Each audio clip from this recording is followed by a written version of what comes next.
Hello and welcome to Postmortem, a show in which we put the spotlight on crime stories that shock us, yet make us want to know more.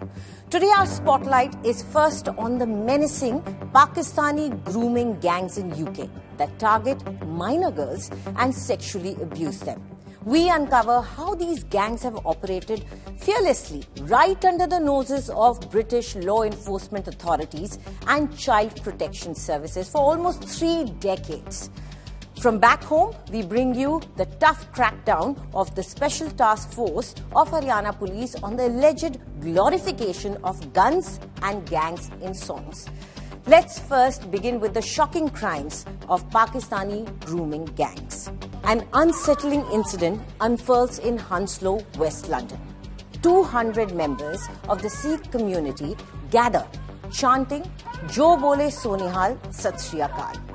They are here to rescue a 16-year-old girl allegedly held captive by a man in his late 30s. The members of the Sikh community say that the teenager was raped by 6 other men belonging to a Pakistani grooming gang. After hours of protest, one of the perpetrators was taken into custody by the police and the girl was released. A video of the demonstration has gone viral on the internet. The accused had befriended the teenager when she was only 13 years old and began to form a relationship with her. She was persuaded through grooming tactics to leave her home when she turned 16. This is according to the Sikh Press Association. Now, decades of investigations have linked Pakistani origin grooming networks in the UK to organized, systematic child sexual exploitation. These gangs prey on girls as young as 11 to 16, pulling them in with a calculated mix of flattery, gifts, attention, and even drugs. In April 2023, United Kingdom's Indian origin Home Secretary Suella Braverman unveiled plans to end child sexual abuse after a number of reports into grooming gangs exploiting young girls. And while doing that, she made the biggest revelation of all. She said British Pakistani men are members of grooming gangs who are involved in pursuing, raping, drugging and harming vulnerable English girls. Her comments regarding the representation of British Pakistani men in grooming gangs triggered controversy. Suella is often called names like coconut, which is British derogatory term for a person of color who is perceived as brown on the outside, white on the inside, implying they have betrayed their own culture or race by adopting white mainstream values. Now, Braverman did not refrain from highlighting British Pakistani perpetrators, saying political correctness has prevented those in authority from acting. Braverman wrote in an article of Daily Mail, and I quote, "The time has come to right one of the greatest injustices seen in Britain in modern times. The systematic rape, abuse and exploitation of young girls by organized gangs of older men, and the disgraceful failure of the authorities to act despite ample evidence is a stain on our country. The grooming gang scandal stretches back many years and continues to this day." Braverman was referring to what are called the Pakistani grooming gangs in UK. These refer to a group of men of Pakistani origin who have been involved in the organized sexual abuse and exploitation of young girls, mainly of white, British or Sikh heritage in the UK. The abuse often takes the form of grooming, in which the men befriend and manipulate young and vulnerable girls, using drugs and alcohol to coerce them into sexual activity, often in exchange for gifts or money. The grooming gangs typically target girls who are from dysfunctional families, have a history of abuse, or are in care. They befriend them and gain their trust before subjecting them to sexual exploitation, which often includes gang rapes, physical abuse, and threats to their families if they try to escape. the girls are often too afraid to report the abuse to the authorities or are ignored when they do so. The issue of Pakistani grooming gangs has been highly controversial and has led to heated debate about the intersection of race, religion and crime in the UK. Critics argue that the gangs are a result of cultural differences and that the Pakistani community has not done enough to address the issue. Supporters of the Pakistani community argue that the issue is not specific to one community and that the problem is being used to stigmatize and demonize Pakistani men. According to multiple media reports, these gangs have been operating in the UK for decades, with the first cases coming to light in the early 2000s.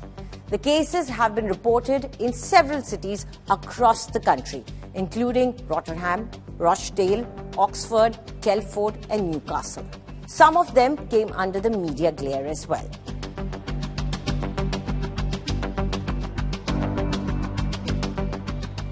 In October 2025, 7 men were jailed for a combined 174 years for the systematic abuse and rape of 2 girls between 2001 and 2006. The ringleader was a 65-year-old Mohammad Zahid, again a man of Pakistani origin. His modus operandi was devious. Zahid, who had a small lingerie shop, lured the vulnerable girls with free underwear, money, alcohol and food, expecting sexual favors in return for himself and his associates. The abuse took place in various squalid locations, including filthy flats, car parks and disused warehouses in Greater Manchester. Even before that, the Rotherham child sexual exploitation scandal is one of the largest and most systemic institutional failures in British history, involving the abuse of an estimated 1,400 children between 1997 and 2013. A report by Professor Alexis J. found that mostly this exploitation happened by gangs of men of Pakistani origin. It highlighted blatant collective failures by the council and the police. The report found that the authorities had failed to respond adequately to the issue due to concerns about racial tensions. Professor Alexis J. concluded that the majority of known perpetrators were of Pakistani heritage, including 5 men convicted in 2010. The other widely reported case was in Oxford in 2012, Operation Bullfinch. It was a major police investigation launched by Thames Valley Police in May 2011 into a large-scale child sexual abuse and exploitation ring in Oxford. Now, the investigation led to the conviction of 22 men in total across several trials for various sexual offences against underage girls. 7 men of Pakistani origin were convicted of sexual offences, including rape and trafficking, against 6 girls aged between 11 and 15 in Oxford. The men were sentenced to a total of 95 years in prison. A March 2015 report revealed that over 300 children, mostly girls, could have been groomed and exploited in the area over a 16-year period. The report heavily criticised both Thames Valley Police and Oxfordshire Social Services for missed opportunities and for failing to act on repeated calls for help. In 2017, the conclusion of Operation Shelter resulted in the conviction of a grooming network primarily composed of men from British Asian backgrounds, including significant number of Pakistani and Bangladeshi heritage. The gang operated in Newcastle's West End, targeting vulnerable white British girls and young women. 18 individuals were sentenced to a combined total of over 180 years in prison.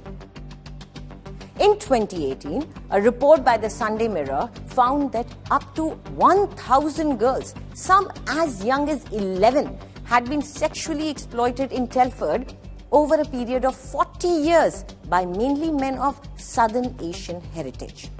The report found that the authorities had failed to respond adequately to the issue due to concerns about political correctness.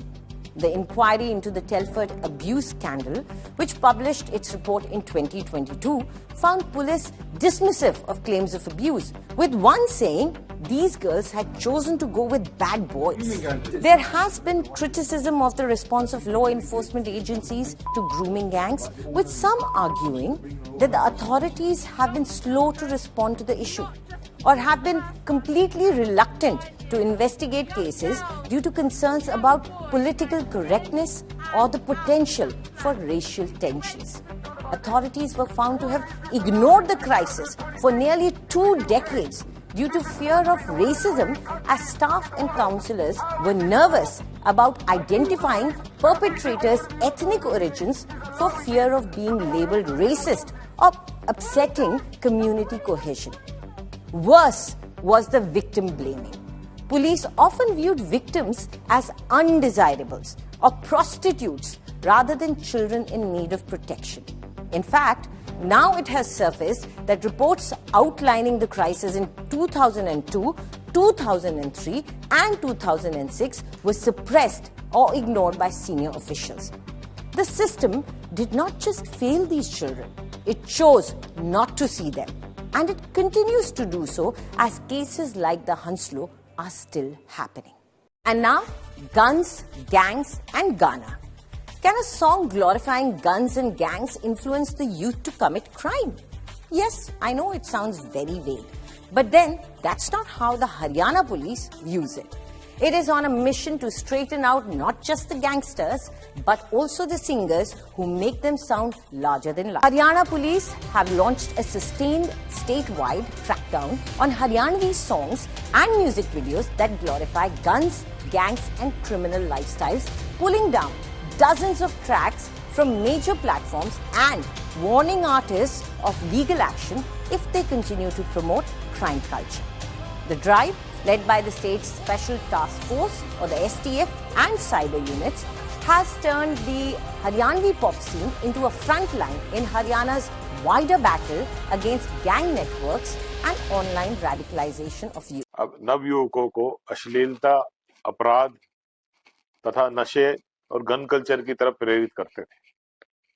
तो as a part of social policing, Haryana police सारे ये digital platform की monitoring कर रही है और जो भी इस टाइप का कंटेंट हमारे डिजिटल प्लेटफॉर्म पे डालता है तो उसको हम रेगुलर मॉनिटरिंग करते हैं।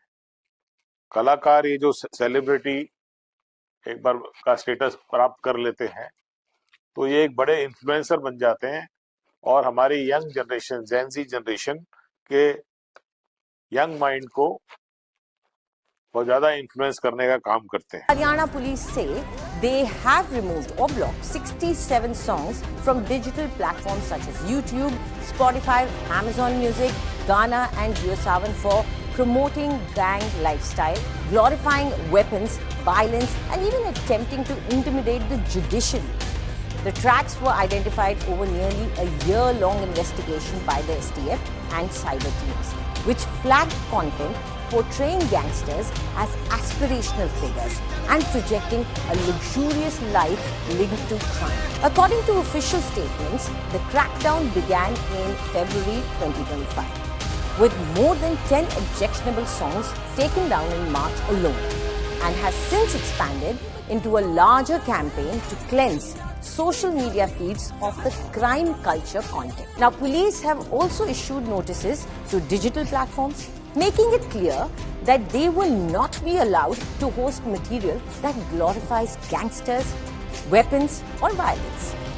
साल 2025 की शुरुआत में फरवरी में हमने मॉनिटरिंग शुरू करी। हमारी एसटीएफ, जो हरियाणा एसटीएफ है और साइबर टीम्स हैं, इन्होंने विभिन्न डिजिटल प्लेटफॉर्म्स को देखना शुरू किया, परखना शुरू किया। तो उसमें से हमें बहुत सारे ऐसे गाने मिले जिनसे युवा पीढ़ी प्रभावित हो रही थी और अपराध का अनुसरण कर रही थी, गन कल्चर को बढ़ावा दे रही थी। इस प्रकार के लगभग 67 गाने, 67 गाने हमने विभिन्न डिजिटल प्लेटफॉर्म से हटवाए हैं उसमें एक प्रक्रिया होती है, हमारी टीम उनको देखती है, उनको छांटती है, विशेषज्ञों से सलाह ली जाती है, नोटिस दिया जाता है और उसके बाद उसको कानूनी रूप से उस प्लेटफॉर्म से हटा दिया जाता है। Haryana Police argue that these songs are not harmless entertainment but part of an ecosystem that normalizes guns and gang life for impressionable listeners.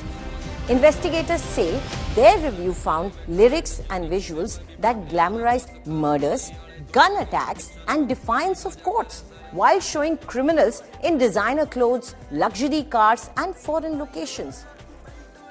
Singers और सिंगिंग से कोई दिक्कत नहीं है। म्यूजिक तो और स्पोर्ट्स तो ये जान होती है किसी कम्युनिटी की। कंटेंट जरूर एक इशू है कि क्या आप कह रहे हैं, तो बाकी तो सरकार अपना पक्ष रखेगी इसमें। एक इंडिपेंडेंट ऑब्जर्वर के तौर पर मैं ये कह सकता हूँ कि जो अमेरिकन साइकोलॉजिकल एसोसिएशन की रिसर्च फाइंडिंग है बहुत क्लियर है उसमें कि वायलेंस को प्रमोट करने वाले म्यूजिक से वायलेंस के प्रति एक जो कहते हैं कि इंक्लिनेशन, उस तरह के विचार उसको बढ़ावा मिलता है और एक एक्साइटमेंट की स्थिति बनती है। Haryana Police has framed the drive as a preventive measure to keep young people from being pulled into crime, stressing that the objective is to stop the glorification of gangsters and unrealistic images of criminal success. STF officers have also linked the online content to real-world gangster networks, saying social media is used for recruitment, intimidation and building the cult for local dons.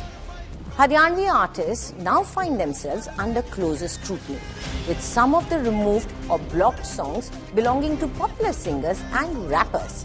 Police and organizers have begun demanding written undertakings at live shows that banned or controversial tracks will not be performed, and violations have already led to FIRs in a few cases. Cybercrime units monitor new releases and viral reels, while platforms are being pressed to respond quickly to law enforcement requests or risk being accused of enabling gang glorification. Crackdown has drawn mixed responses in Haryana's cultural and digital ecosystem. Some singers have publicly questioned whether the enforcement is even-handed, pointing out that multiple genres and languages glamorize guns and that targeting only Haryanvi tracks risks selective policing. They also warn that overreach could stifle artistic expression and push content into more opaque spaces online. इस मुहिम में जो है हम साथ हैं सरकार के, लेकिन एक बात मैं रिक्वेस्ट करना चाहूँ सरकार से कि सिर्फ हरियाणवी गाने के पीछे ना पड़ के पूरे देश में कोई ऐसी व्यवस्था कायम करें, कोई कानून ऐसा लेके आवें जो अश्लीलता ने भी बैन करे, गन कल्चर ने बैन करे, जो सट्टा लगाती हैं एप्लीकेशन इस तरीके के जो युवाओं को एकदम मतलब सत्यानाश जो बिल्कुल करें, उन एप्लीकेशनों ने भी बैन करें। तो इस तरीके का कुछ काम करने की जरूरत है और वो बिना कानून बनाए नहीं हो सकता। On the other side, Khap Panchayats, sections of civil society and parts of local media have backed the police, arguing that action against gun culture songs is justified in a state battling entrenched gang rivalries and youth drawn to crime via social media. For Haryana Police, the campaign against songs in music videos has become a symbolic test of whether law enforcement can bend the digital soundscape away from bullets and bravado and towards a version of youth culture that doesn't begin with a gun barrel in the frame. Well, that's all we have for you in this episode of Postmortem. It's time for a short break now. Keep watching India Today.